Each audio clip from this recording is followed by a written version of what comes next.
c'était très clair que je m'en allais pas au ciel et je savais qu'il y avait seulement une autre place que j'étais pour aller.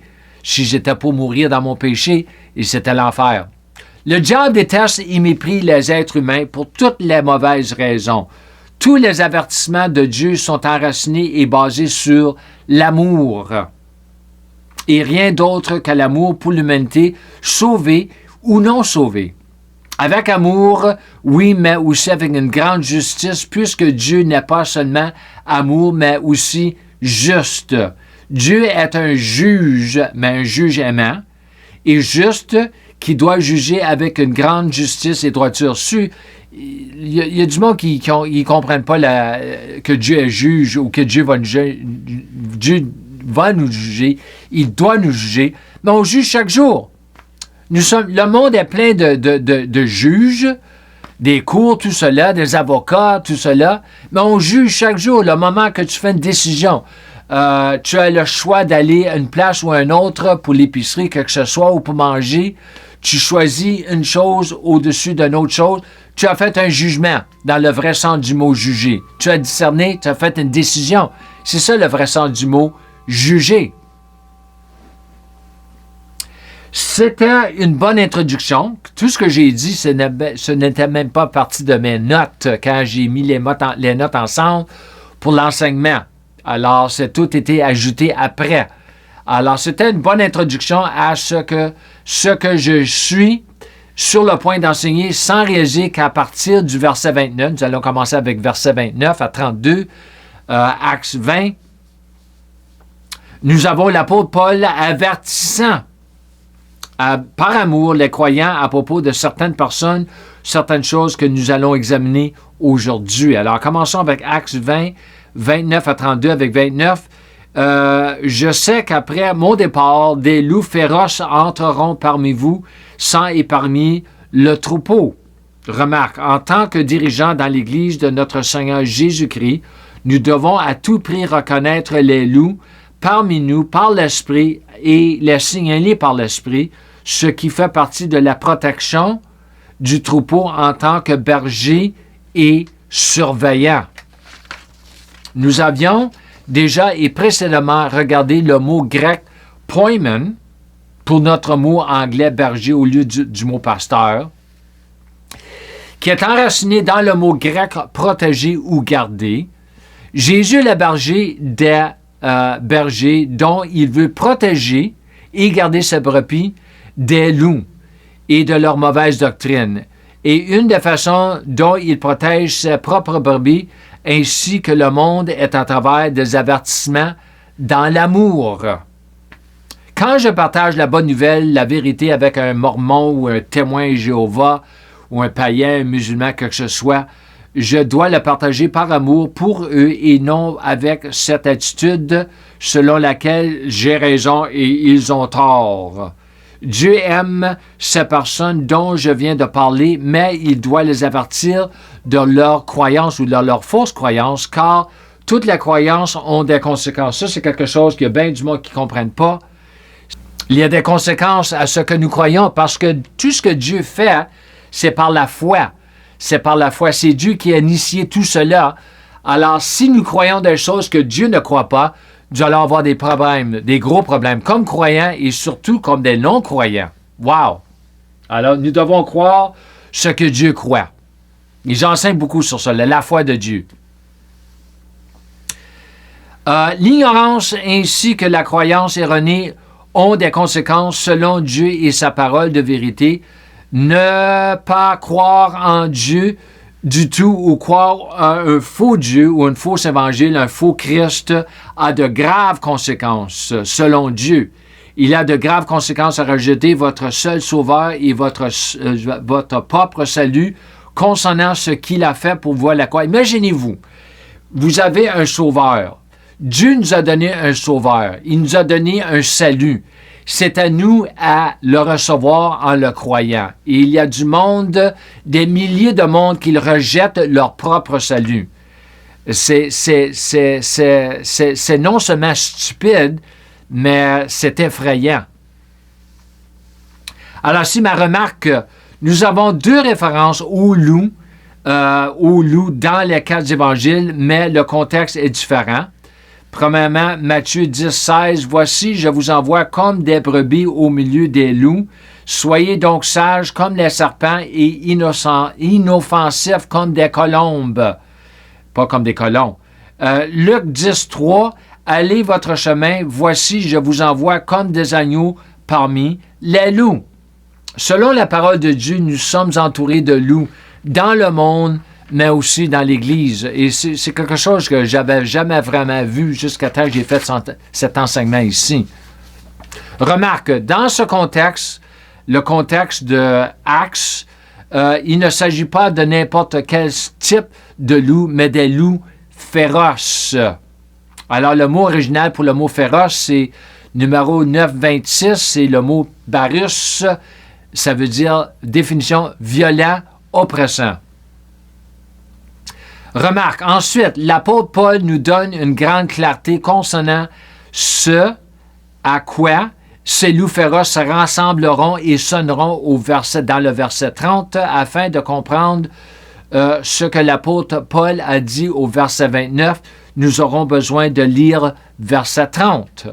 30, Paul a dit ici, « Même parmi vous, des hommes ou femmes viendront au front qui, en disant des choses perverses, déformées, corrompues, s'efforceront d'entraîner les disciples après eux, d'après leur propre parti. » Remarque, ces mots « parmi vous », qu'est-ce que ça veut dire quand il a dit « parmi vous » ? C'est du monde des personnes avec lesquelles vous travaillez étroitement, les personnes que vous connaissez très bien, les personnes que vous connaissez depuis longtemps. Ça, c'est très grave, ça. Dans ce verset, l'apôtre Paul nous met également en garde contre ceux qui s'efforceraient de provoquer la division au lieu de bâtir l'unité. J'ai vu un peu cela dans des églises locales où vous avez un dirigeant dans une église qui commence à parler à certains des brebis d'une certaine manière contre les autres dirigeants ou contre le dirigeant principal au lieu d'aller vers ce dirigeant lui-même, pour essayer de résoudre leurs différences, mais provoque à la place une division en convainquant certains des brebis de quitter ce corps local et de le suivre à la place. N'allez jamais vers les brebis, jamais, mais vers le berger de ce corps et mieux encore, allez d'abord et avant tout vers le berger en chef, le berger des bergers, pour ses conseils et sa direction concernant tout ce qui t'achale. Si je ne peux pas résoudre ma différence d'opinion avec un autre dirigeant, je me retirerai moi-même de ce corps pour éviter toutes sortes de divisions ou de désunions. Je me retire en laissant les brebis derrière sans essayer d'en emmener aucun avec moi. Ça, c'est la bonne chose à faire. Moi, je faisais partie d'une église, ça fait des années de ça, et j'ai commencé à critiquer. Pas ouvertement, mais dans mon cœur. J'ai commencé à critiquer. Et je me suis dit à moi-même, j'ai dit, Pierre, si tu vas critiquer, qu'est-ce que ça te donne de rester ici? Alors, j'ai parti. Éventuellement, j'ai parti. Et c'est l'année de suite que le Seigneur m'avait donné entreprise missionnaire. À titre d'exemple, voici juste 2 versets nous mettant en garde en amour contre la division. Romains 16, 17. Je vous exhorte, frères, à vous méfier de ceux qui créent des dissensions et des difficultés et causent des divisions en opposition à la doctrine qui vous a été enseignée. Je vous avertis de vous détourner d'eux, de les éviter. Et aussi Tite 3, 10. Quant à un homme ou une femme qui est factueux, il y a un sectaire hérétique et cause de division, après l'avoir averti une première et une seconde fois, rejetez-le de votre société, n'ayez plus rien à faire avec lui ou elle.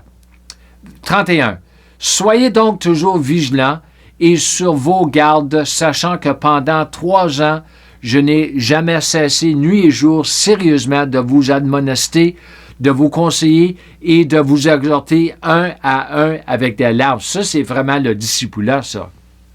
Remarque, nous avons beaucoup trop de chrétiens, ainsi que des dirigeants qui ne sont pas toujours vigilants et sur leur garde quand il s'agit de ces choses. Et c'est là le problème. Si tu n'es pas vigilant concernant ce que tu entends comme vérité, si tu ne commences pas à questionner ou discerner que les choses que tu entends, ce n'est pas la vérité, tu vas croire ce que tu entends comme vérité et ça va te causer toutes sortes de problèmes. Nous avons beaucoup trop de membres de l'Église qui pensent que tout ce qui est dit par la personne devant ou dans la chair dit la vérité simplement parce que cette personne est l'orateur principal ou qu'elle a un diplôme d'une école biblique. Pourtant, la plupart de nos fausses doctrines sont encouragées dans les écoles bibliques. C'est là qu'ils commencent. Pas toujours, mais souvent. Après avoir été sauvé, je voulais assister à une sorte d'école biblique, je m'en rappelle, mais je crois que le Seigneur a pu me convaincre du contraire avec un pasteur. J'avais voyagé à Hongrie, en Europe, en me disant que je ne devais pas perdre mon argent ni mon temps, mais plutôt le Seigneur m'a donné envie d'étudier la Bible avec de bons livres et beaucoup de prières. Et c'est ainsi que l'Esprit a pu m'enseigner et me montrer ce qu'il voulait, que je sache et que je vois, lui donnant une certaine liberté de faire de moi ce qu'il jugeait bon. Je ne dis pas que toutes les églises locales ou écoles bibliques enseignent une mauvaise doctrine. Non, loin de là. Mais je dis ce que dit la parole à propos d'être sur nos gardes dans ce que nous entendons et croyons comme la vérité. Certaines de nos plus grandes écoles et séminaires bibliques sont de la tradition baptiste ou réforme, enseignant des choses qui ne devraient pas être enseignées, enseignant avec force que les dons de l'esprit, le don des langues, les guérisons, les miracles ne sont pas pour aujourd'hui.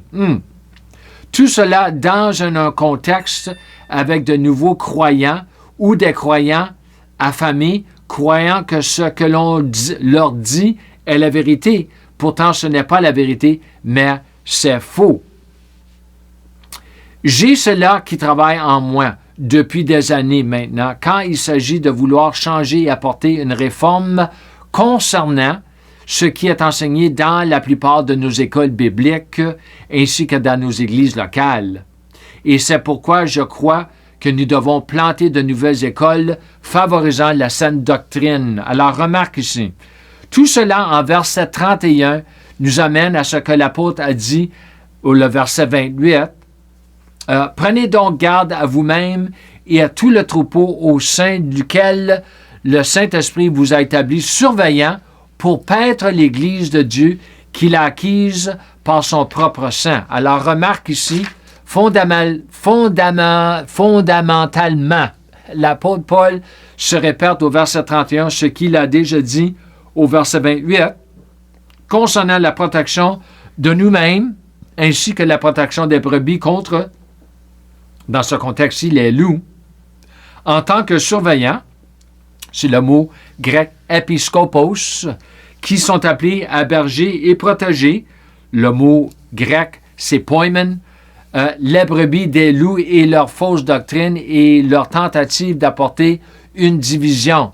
Vous ne pourrez jamais protéger les brebis si vous ne savez pas comment vous protéger vous-même avant tout. Nous devons commencer par nous-mêmes, pour commencer. Essaye pas de protéger quelqu'un d'autre si tu n'as même pas la capacité de protéger toi-même. Si vous ne pouvez pas vous protéger, comment pouvez-vous protéger ceux qui vous entourent? Impossible. Selon le verset 28, Dieu lui-même nous a donné la charge de protéger son Église ici sur la terre par son Esprit et sa parole, ce qui exigera une grande responsabilité en ce grand jour. Nous rendrons compte de tout cela. Tout cela, nous allons en rendre compte. Nous avons de grandes églises dans le monde entier, mais je crois que beaucoup de nos plus grandes églises en Amérique ont été coupables d'avoir exporté une mauvaise doctrine sur le continent d'Afrique, d'Asie, de l'Europe. Et elles ont réussi parce que ces églises venaient de l'Amérique. Juste parce que ça vient de l'Amérique, ça ne veut pas dire que c'est vrai. J'ai entendu des bons enseignements sur cela des années passées. La plupart, sinon toutes ces églises et leurs dirigeants dont je ne citerai pas les noms, je ne peux pas ou je ne veux pas les écouter même, mais plutôt faire ce qu'il faut faire pour écouter celui qui attend en moi, l'esprit de vérité. J'ai moi-même un vrai problème avec les églises d'Amérique, dont l'Amérique du Nord, comme le Canada, et c'est comme ça depuis plusieurs années déjà, et pour de bonnes raisons aussi. Et je parle des églises pentecôtistes, je parle des églises paroles de la foi, charismatiques, non, tout cela, et non des églises plutôt comme traditionnelles, comme anglicains et tout cela. Tout ce que vous aurez besoin d'entendre de l'esprit de vérité est la vérité et rien que la vérité. Depuis que j'ai été sauvé, j'ai toujours voulu connaître la vérité et seulement la vérité. Une grande partie de mon témoignage est que lorsque j'ai été sauvé, j'ai commencé à partager la bonne nouvelle avec des collègues du secteur de la construction et ils me demandaient si j'étais baptiste ou anglican. Mais je n'avais jamais entendu ces termes auparavant parce que j'étais nouvellement sauvé. Et une fois que j'ai réalisé que je perdais mon temps à fréquenter les églises catholiques, puisque c'est tout ce que je savais à cause de ma vie d'enfance, j'ai commencé à découvrir ces autres types d'églises tels que les baptistes, les pentecôtistes et tout cela. Puis les types d'églises paroles de foi ainsi que des églises non confessionnelles. Mais finalement, j'ai tout abandonné. J'ai tout abandonné parce que cela ne m'a apporté que confusion et découragement spirituel et émotionnel. Pourtant, tout cela m'a ouvert les yeux sur beaucoup de choses qui doivent changer pour le mieux. Bonne expérience, mais un peu douloureux. J'étais frustré parce que dans une église, ils auraient une interprétation spécifique pour un verset spécifique, alors que dans une autre église, avec le même verset, ils auraient une interprétation contradictoire de ce que j'avais entendu dans l'autre endroit. Pourtant, pendant tout ce temps, jusqu'à aujourd'hui, à cause du baptême de l'Esprit, j'ai beaucoup prié en langue sans savoir ce que je faisais, mais tout le temps, premièrement, je parlais en Dieu, je priais des mystères et je m'édifiais selon 1 Corinthiens 14, 2 et 4. Et finalement, j'ai commencé à réaliser que l'Esprit en moi me montrait des choses, m'apprenait des choses et me révélait de grandes choses, tout cela faisant partie de mon appel. Et tout cela a commencé à bouleverser mon monde, ajoutant tellement à ma marche avec Dieu, bouleversé pour le meilleur, me faisant abandonner son Église pour beaucoup d'années, pour passer plus de temps avec le chef de l'Église afin de donner un sens à tout ce gâchis et non-sens. Après avoir été sauvé, j'ai automatiquement pensé qu'au moment où j'entrais dans une église locale, j'entendais la vérité et rien que la vérité, mais ai-je jamais eu tort? Gros problème. Je partageais mon témoignage lorsque je recommencerai à voyager afin que les gens puissent comprendre d'où je viens en tant que défenseur de la foi et réformateur apostolique, ainsi qu'aider ceux qui ont vécu les mêmes choses ou des choses similaires. Beaucoup trop veulent vraiment vouloir suivre le Seigneur, leur Seigneur, mais sont frustrés pour différentes raisons. Ils ne savent pas où aller, où se tourner, ou quoi faire. Mais pourtant, moi, je le fais et je le sais. Mais ça ne veut pas dire que tout le monde va embrasser tout ce que j'ai enseigné concernant les 5 clés, mais c'est la vérité quand même. Ces grandes vérités sont gravées dans mon âme, ce qui me rend apte à mener à bien ma vocation avec un grand sérieux. D'autant plus que l'un de ses ambassadeurs est envoyé aux nations pour le représenter et personne d'autre que lui. C'est pourquoi je peux jeûner et prier comme je le fais. Le Seigneur m'avait dit il y a des années alors que j'allais au travail, le mystère consiste en 3 choses. La dévotion à Dieu, la dévotion à l'Église et la dévotion au monde. Moi, j'avais numéro 1, mais je n'avais pas numéro 3, 2 et 3 parce que moi, ma dévotion était envers le monde, son salut et ensuite la dévotion à l'Église, mais Dieu a changé tout cela. Maintenant, frères et sœurs, je vous remets, verset 32, à Dieu, je vous dépose sous sa responsabilité et je vous recommande à la parole de sa grâce. Il est capable de vous édifier et de vous donner héritage parmi tous les saints.